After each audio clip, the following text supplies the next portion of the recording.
welcome back to the Tapestry of Connection. I'm your host, Gina Francis. We're about to delve into part 2 of my conversation with professional astrologer and teacher Andre Kahr. But if I could ask first, just real quick, if you don't mind, please like, subscribe, comment. It really helps our channel grow.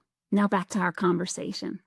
So let's get into a little bit of astrology. So a lot of people have misconceptions about what astrology is. I mean, even in my limited knowledge, what I'll explain to people that scoff at astrology, they'll be like, yeah, everybody who's an Aries has this horoscope for today.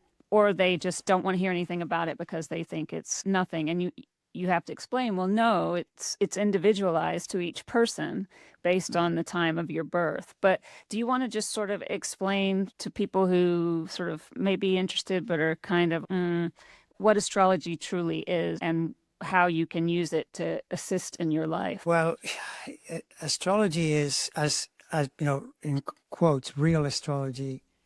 In a way, it's only really available in that depth where there's no doubt when you are an astrologer, even if you're not a practicing or counseling astrologer, I am sure there are people out there, probably lots of people that will never tell anyone they did any astrology who know how to follow their own astrology. And they're not going to doubt it because they know they're looking and they realize, yeah, this is happening. So in that sense, it's really subjective because it requires a person to look. Now, you can then hear astrologers make predictions or astrologers explain things, and you can connect to it that way, but it's not going to be as easy, to be as convinced because you're not experiencing it directly in your own life. So the question is, if you say, well, every Aries is the same, well, obviously not. That, the thing is, I always remind people, the word logical is inside astrology. So use your logic. Imagine that, for argument's sake, it's less than this, but let's say there were 12 billion people living on the planet, because I think it's less, but let's just say 12. That means there are a billion Aries, a billion, Taurus, roughly. How can, they can't be the same, obviously. In fact, they're all absolutely unique, right? So, but what you're trying to figure out is, okay, so Aries is one component. That's the sun sign. When you say, what sign are you? It's the sun. It's a big, very important point. But there are, many other planets. For example, an Aries with Saturn or Pluto or some planet and an angle to the sun is going to be different from an Aries that doesn't have that. So everything is unique that way. And you're trying to gauge how the chart is working, right? And the better you get at reading it, the better. For instance, you say, take Aries. Aries could be, on the one hand, you could have, it's connected to the military, people that are in that field. It could also be someone in the police force. It could also be, because it's a fiery, energetic sign. So you could also possibly be a fireman or a firewoman. But more often than not, they won't be that. It'll be something else. Like, for instance, they might be a director because they like leading. Aries is a leading energy. So there's where you got to use intuition. How is this person using their Aries energy? And there, the more an astrologer has played with this over the years, the easier it is to figure out how it works, right? But where every Aries, like take the case right now, Aries right now, we know that in July of 2026, Saturn is doing a station right in the middle of Aries. Okay, right in the middle of Aries means it's approximately, Aries starts March 21st, so around the first week of April. People that are born, let's say, April 4th, 5, 6, 7, in that range, Saturn is on their sun. So all those people experience what there was this astrologer in the 20th century who said, he coined it as, the chickens of ambition come home to roost. They're doing something where they think, I need to do something that is important, that'll now support my life for many years. There's a sense that something is missing and I want to bring it in. So that'll be true of all the Aries, but now you got to calibrate. One person will tell you it's this, the other person will tell you it's that. It could be purely psychological they're trying to develop. It could be more material. That's what you got to find out. But the operating principle is the same. The Saturn energy is the energy of focus and concentration and commitment and doing work toward some kind of expansion that comes later, which is the Jupiter energy. So that's an example where, yes, Aries, they're all it's the same sign, but very, very different outcomes. Like I ran across one just the other day, watching a documentary with Martina Navratilova and Chris Evert, the two tennis players, and they've had some health problems and so forth. Martina has her moon, so it's not even the sun. This is the other thing, right? Her moon is at 12 degrees, almost 13 degrees Aries. Well, Saturn is near that. So now I'll probably never know what it is, but she would experience that as a kind of compression energy during this period. And it's where you notice with a planet like Saturn, because it's the contraction energy, it might be a form of focus, of course, but it could also be that the contraction can become even a form of depression where you feel low, you feel like less than.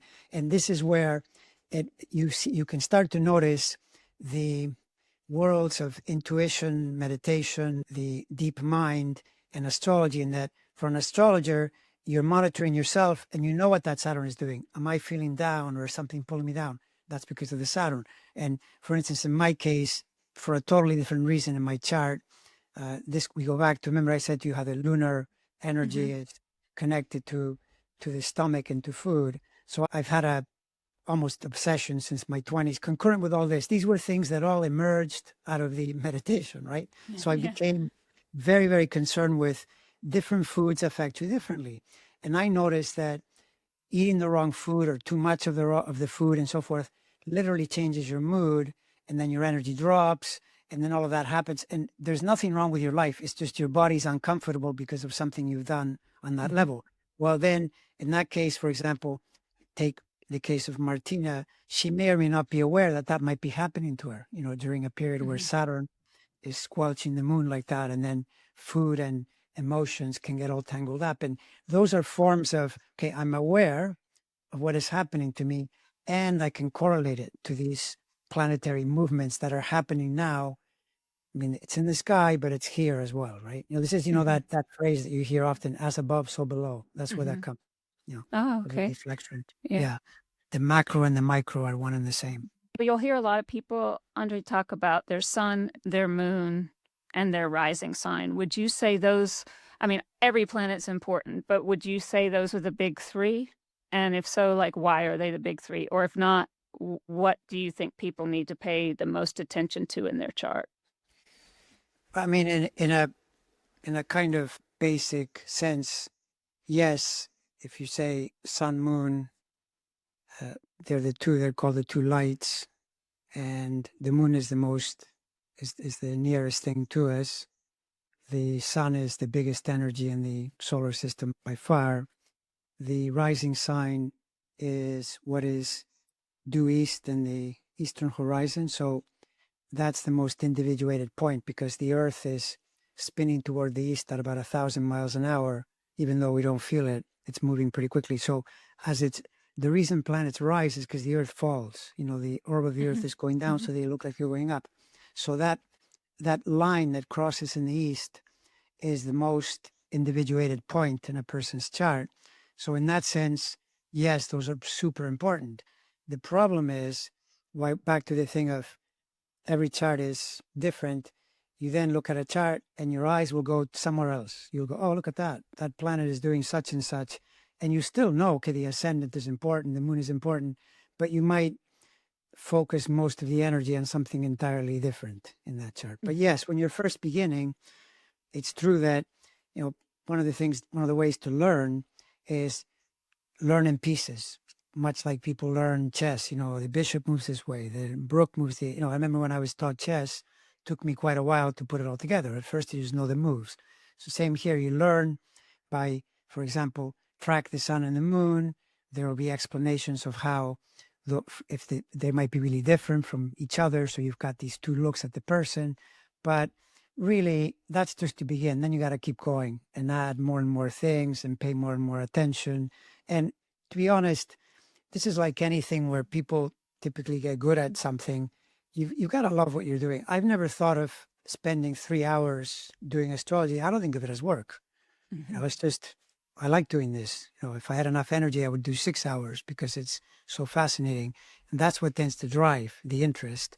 And so, but yeah, I mean, in general terms, the idea that, like, for example, to your point around people say, well, how can every Aries be the same? Well, as soon as you introduce the moon and the ascendant, this is again pretty basic math. Now you're into about 144 different people, but then you add 12 more. In other words, now you're getting into hundreds of different, explanations. But even then, let's say that someone showed you, I don't know what it would be if it's, is it 144 times 12? That might be the number. I can't think of the equation right now, but let's say it was 1,000, right? And you look yours up and it'll go, yeah, this is pretty good. But what are you going to do with that? It'll say, you're this way, you're the other way, and you have the moon here. Okay, and then what? I mean, as far as astrology is concerned, you've got a pretty good explanation. It might even be a good explanation for your partner, your mother, whatever. But that's still not going to do it. Now, to do the astrology, you got to get in there and, okay, where are the planets today? Where are they going? That takes a little more learning and understanding, how it works. And, even though I agree with you that it can be daunting, if you stick it out long enough, it'll start to make sense, because I know people that are, how do I say this? They may not be, I might not agree with what they're interpreting, but they know how to measure. They've figured out, where the planets are, which is the first step. Because if you don't know where they are, then, and one of the ways you know that the language is pretty tight is, and I know this from having two astrologer sisters, and, they saw me bringing the ephemeris and they were, interested, and then they got their own ephemeris, and then now we even have disagreements about what we think is works or doesn't work. But we'll put a chart up. We have a one of those chat session things, and we see the same thing. Oh yeah, look at the whatever is doing this and that, and then someone will add, well, what about this? But it's and with the added, it's there because of X. It's this person is having this health thing or this success thing or this failure thing, and you can see the logic of the language in there. So that's a long explanation, but I hope it'll be interesting to your viewers. Yeah. And I mean, so just from the basics, if we're saying the basics and obviously getting in, but is it true the ascendant is what you present when people first meet you, like you take on those characteristics, and then the sun is more it may be too simplistic based on all your knowledge, but what are the differences in how that presents in a person when someone meets them, if that makes sense, like the ascendant versus the sun versus the moon? Right. So it's true.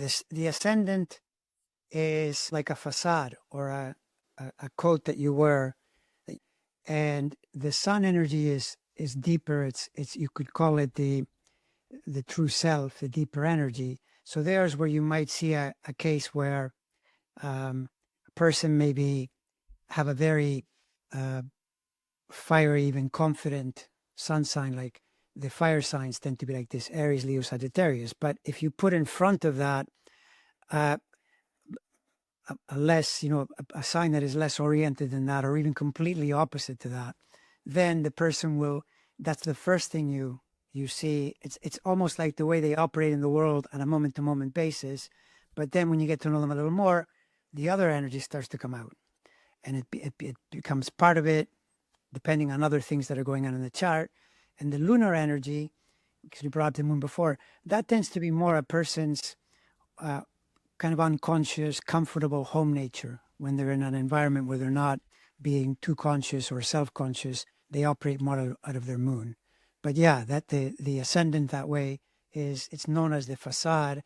But it's the kind of thing that, as well as being the facade, if you think about it, because it's the moment of birth, it has a lot to do with your moments, your immediacy, how you're living your life moment to moment, which becomes one of the most important things to consider about yourself, because that's ultimately the truth of things. I often ponder the idea that the sum total of what you are is your worst moments, or, until you get rid of your worst moments, that's just the truth. They're going to emerge. So how much can you say more and more and more of my moments are this way?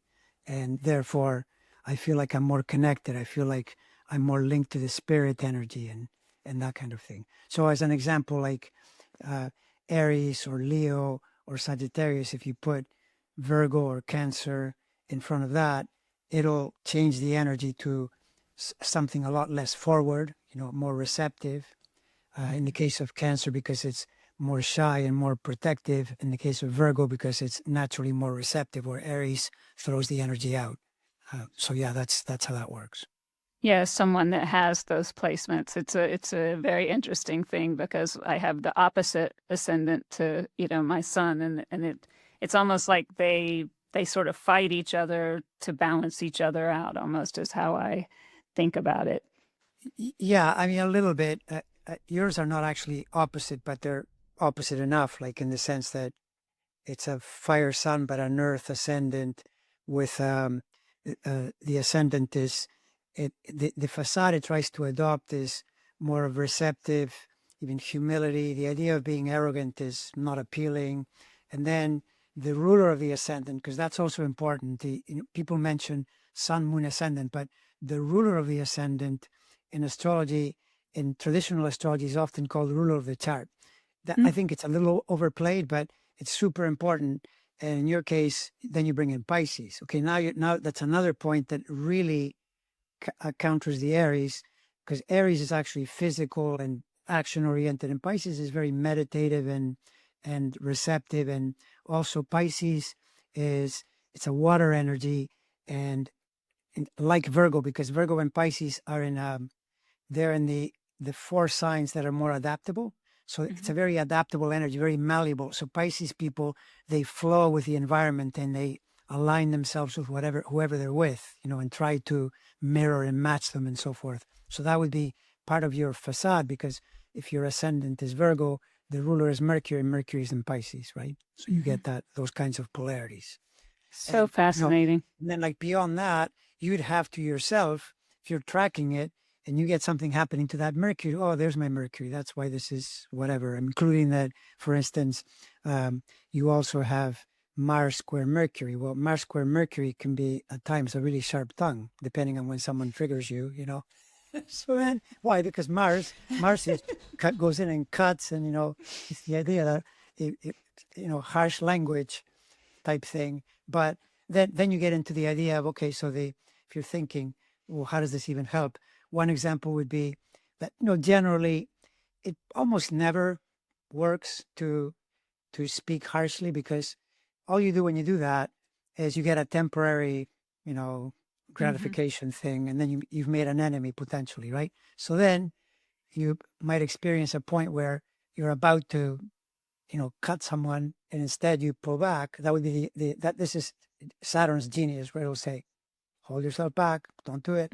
Then you realize, aha, that's the part of my will that it's almost like the stars, they impel. That's what they don't compel. They don't totally compel. But it is true that if you're in an irritated enough state, then you lose your consciousness, and then you might, this is all part of the learning, right? And I think, by the way, it goes to it's very impactful for developing intuition, because the better you get at it, the more you can distill and recognize what the true channeling that is coming through versus your own noise, that is in your own mind. And that's a very slippery zone that you have to train yourself to recognize over quite some time, Yeah. And I think you bring up something that it's one of the things I really like about your approach. I mean, some people will say you shouldn't have to check with your astrologer to know when's the best time to do this or the best time to do that. Well, okay, maybe, maybe not. But what I love about what you do is about helping the person understand themselves. And so by understanding themselves, like I may have these tendencies, like you talked about, and I do. I have a tendency when I'm upset for a sharp tongue. So that is correct. But I learned that from early on getting my chart read and realizing that once the awareness is there, then you can make a choice. Now, like you said, if it's just a very stressful, sometimes you can't. But for the most part, you can use these things to help evolve yourself and to help yourself grow. And I think that's something maybe that people miss with astrology. It's not just about, oh, when's the best time to take my trip overseas, or Mercury retrograde, I shouldn't sign any documents or things like that. Yes, I mean, all those are in there. But what I love about it is exactly what you're talking about. And do you find that's one of your favorite things about it is understanding and sort of going within and putting together the whole of a person in ways that they can adapt and change and make their life better? Yeah, that's it in a nutshell. It's the constant awareness of it, and then learning deeper and deeper levels of, in a way, you could say, like more and more refinement. Finding the essence more and more, so that you're doing things at the highest possible level, the most spiritual, the most connected, the wisest. The idea of you're discovering this place where this is exactly the correct action. You feel like there's no conflict at all because it's correct. And in that sense, the language is constantly, look at it as that. It's really this brilliant language of nature, of the planets, and it's mirroring back to you. Okay, this is what just happened. This is how you dealt with it. There's better, there's worse, or was it pretty much the way to do it? The way to do it perfectly. And there's where I notice, for instance, that the more I go back decade by decade, I do it better now than I used to do it. Plain and simple. Mhm. Things were harder. And even though I knew the astrology, I couldn't help myself because I hadn't figured out how to, express my energies that way. And a lot of that, by the way, in a way, here you go to the ascendant, right? Because the ascendant is the entry point into life. So in a sense, it's your body energy. And just about all the problems are body mismanagement things. So if a person happens to be very, very good at managing their body, they will do better with the cycles because their energy is balanced, and so they're going to make better choices. Like a lot of the I went unconscious and I started yelling and screaming is because you're all irritated and out of sorts. Yes, there are cases where the person is feeling really good and maybe they receive some news they don't like and that sets them off, but a lot of the cases are just body energy that is out of whack. And so if you correct that through good habits of nutrition, sleeping, exercise, it solves a lot of the problems. So fascinating to me, just all of it. But have you ever delved into, I don't know if I'm going to pronounce it right, Horary astrology, like Yes. predictive astrology? What are your thoughts on that as a tool? It's very interesting in that you can see, in other words, Horary is like doing tarot cards to get a reflection of the moment, except that it's the sky as the moment. And so Ori has its own rules. The rules are you look for completing aspects, like you're looking at the planets. Like, for example, the full moon can be a important completion of something, even though normally with opposition, it wouldn't be as good as looking for trines and sextiles, which are, you know, uh, harmonious aspects. So what you're doing in Ori is you're looking at where are planets going and where are they going to connect next. So, for example, one example here is Mercury. We were saying earlier that Mercury is retrograde, like we're right at that point now where it's going to be retrograde until I believe it's July 23rd or something. It's about a 3-week period. And so Mercury is in Cancer at 26 degrees.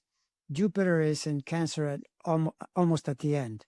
But when you're looking at a chart like that for Ori, you want to know if Mercury will catch the Jupiter. Will it get as far as the Mm-hmm. Jupiter? Because that would complete the angle. And if the person had asked you a Mercury question, right? Like, for example, right now, I opened the chart. This is the Ori. And by Ori rules, say they said to me, well, I'm wondering if I'm going to get this loan that I've Mm-hmm. applied for. I would probably say, I don't know I don't think you will because Mercury it's not going to reach the Jupiter. Mercury is going retrograde, is leaving the Jupiter. But if it did, that would be a completion thing. Or sometimes is the ascendant ruler joining the marriage house ruler for a relationship question? Or is it a family thing? So you can use it for that. I myself use it very sparingly because I don't like the idea of tuning people to, the idea of what's going to happen. It keeps, in a way, disempowering a person. They become Mm-hmm. more concerned with how will this turn out than doing the kind of internal work that allows them to find their own way, which I think is a lot more powerful. Yeah, I agree.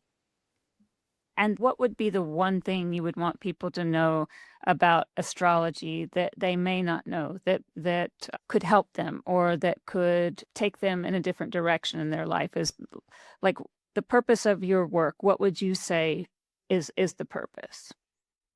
The purpose of my work? Well, I would say it's multi-level, but I would say the same thing that I'm seeking or that I want to attune myself to.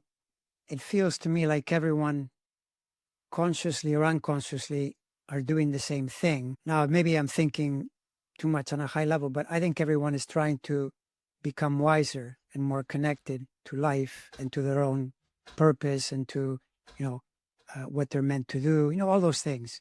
So then that's what I do for myself, and it's what I try to pass on to others. It's basically that. And underneath, I realize that underneath that, there are often very mundane questions because people want to know if something is going to work out in a certain way. But I generally prefer not to do that kind of work because of the dependencies. You met people that are basically going from one tarot reader to another and constantly talking about, well, this isn't working and how can I get it to work? And it's because they're not centering themselves enough on their own energy. Does that make sense?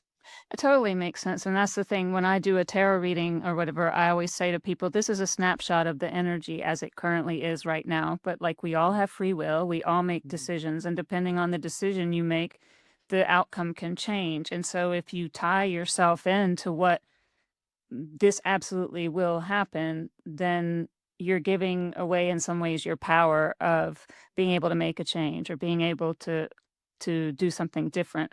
I prefer to use it as a guide to say, here are the ways you can do different things to get towards a different outcome. So I relate in that way that yes, because some people will just go to a tarot reader until they find the tarot reader that gives them the answer that they want. And that also can be a dangerous thing to put your energy so much into that you stop thinking for yourself or you stop exploring your own internal guidance. Yeah, exactly. Yeah, that's exactly it. And this is the thing that I recognize that, especially when someone is really rattled by some kind of outcome or worried, it's a natural impulse to wonder, okay, how is this going to go? But I noticed that in myself, now I even resist it because whenever I ask someone about something and then they tell me what I don't want to hear, and then I think, maybe if I hadn't heard that, it wouldn't have happened that way. Or there's that thing in me that, in a sense, is uncomfortable with that.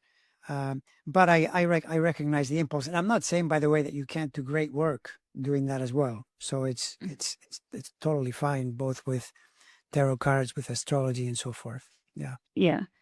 And just because of my own curiosity, what about the asteroids and the part of fortune and the Lilith, the black moon, all these things that are further out into the chart? Do you find that those are important things to look at? Because they didn't come online till much later. So what do you think? What are your thoughts on those things? You're adding more detail. I use the asteroids very little, although I might change my mind. One of the things there would be that there are 4 of them. Sometimes I've played a little more with one or the other. So depending on how many symbols you want to see in the chart, you can throw them in there as well. And they have meanings that are they're really accurate around adding another layer, to your personality and so forth. The black moon, I only started using that in recent years, but it's really a mind-bending thing. The black moon, because the black moon is the apogee. It's in the orbit of the moon. It's the furthest point away from the Earth, and you see that both in personality and in patterns that people experience.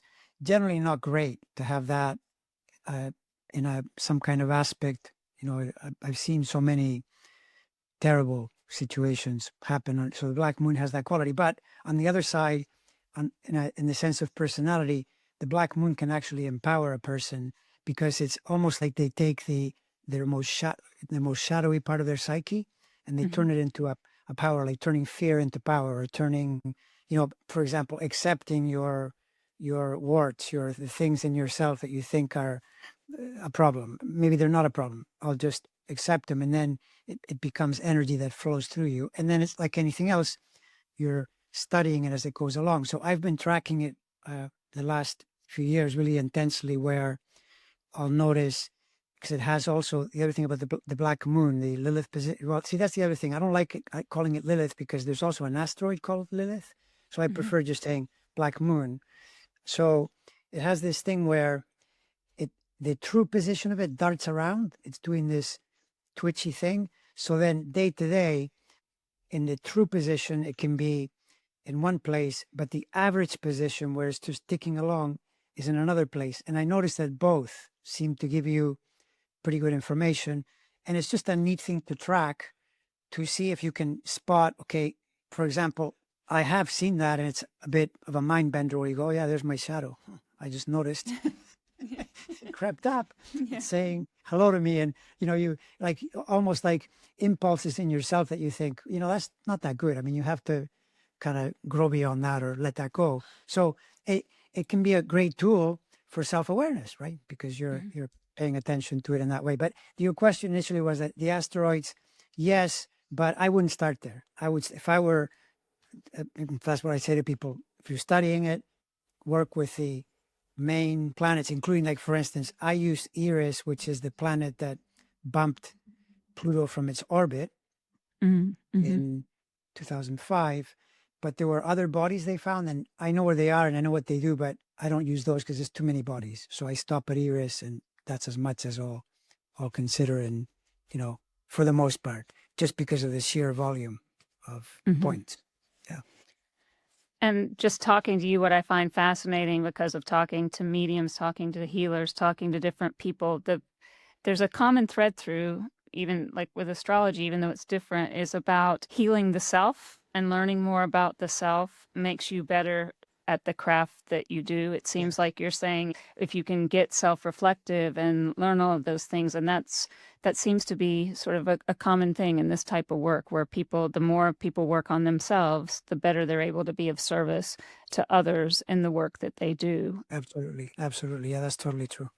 And speaking of the collective right now, so I would just say, like you were talking about how more people are wanting to be aware. And do you find that there's some kind of thing astrologically that's causing people to be more in tune, or more willing to work on themselves, or more willing to be awakened? Because there's a lot in the community that talk about sort of a lot more people are coming online to their intuition. A lot more people are coming online to wanting to be of service to humanity, etc.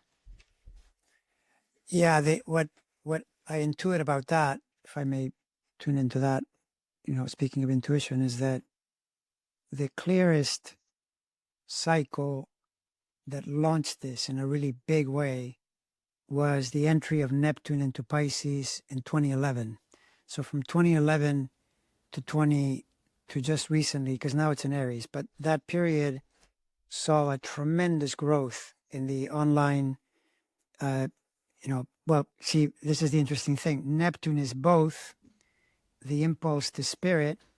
This is high-end stuff where it's a good thing mostly, because you could get like a terrible cult that is coming out of Neptune as well. So you always got to be careful with that. But in broad positive terms, the idea of reaching for spirit has a Neptune flavor. But Neptune itself, as one of the many things that it aligns with, Neptune was discovered in the 1840s, concurrent with when photographs and recordings were being discovered. So Neptune associates to any kind of medium like this, where you're doing like video. So the explosion of YouTube and other platforms moving the information around and I often have said to people, I used to go to the occult shop, to get a little book in the corner about such and such. And now it's everywhere. You can find anything you want. That's been really great in the last, say, 13, 14 years, which is how long Neptune spends in a sign. But the downside of Neptune is that the bottom end of it is all the disinformation and the hoaxes and the, this idea of fake news, which is mostly made up. There's this, disingenuous pattern to it as well. So both are operating together. But yes, the main point is Neptune goes through there, which, by the way, it only goes through there every 165 years. So Mm. it's a pretty big. Neptune is the co-ruler of Pisces. Pisces is the 12th sign. It's the most spiritually intent or spiritually driven sign. It's not the only thing that it does, but that's definitely on the high end. So that's the best explanation because of the ruler of the sign joining it and then bringing about multi-layered, because it's not just the spirit side. I think there's been a huge development in the projection of it. I mean, now there are billions of videos out there, and you can watch all kinds of spiritual masters, including old tapes that they bring up. You can see they're grainy because they were filmed in whatever time. So in that sense, I think if you know how to discern and find your way through, it's great. If you don't, it could be a problem, because I know people that, for example, these people, when their life doesn't go well, they think it's somebody else's fault. And there'll always be someone in a channel, like I know of channels where they encourage you to be unhealthy. Like, what the heck? But there's, like they'll say, oh, you should just eat whatever you like and like just throw it all in there. That's not a good idea, in my opinion. No, that's an example where I even take offense. But there are others. I mean, where they, for instance, the whole thing with males, who blame women for problems. Why? What does that have to do with it? How about looking at yourself? And but someone will tell you, and they'll have a big following. In fact, many of these channels have more followers than I do. You were saying how I'm so successful, not as successful as they are. So, but here's the other thing, right? That there's another rule that you notice if you study these things long enough. And this, once again, goes to the Saturn as a planet that can be such a problem. But in a way, it's kind of a neutral energy. So the way I explain it is the universe will always reward focus. If you focus and put your mind on something toward materializing it, the universe will help you. Even if you said, I want to be a bank robber. Okay, go and learn how to do it, do some robberies, pay attention, you'll get better. Not recommended, because why? Because you're not working with the group, you're working against the group. So the group will try to neutralize you. So generally speaking, or maybe specifically speaking, focus on things that align you with the group. But if you wonder, well, why do some terrible people get as far as they get? Because they focused on it. And so the universe replied, okay, you want to focus, this can happen. But then you run into problems. What people call that karma. They call it different, they give it different names. Things catch up to you because the energy resists you because you're not well aligned, right? Mm-hmm. I could talk to you all day, Andre. You're so fascinating and you have so much wisdom to share. And I know you teach also. So if people were wanting to get in touch with you, either for your channel or to learn from you, what are the ways that people can reach out to find you? The easiest way is, well, actually, my name will take you there too, but Proactive Astrology on YouTube.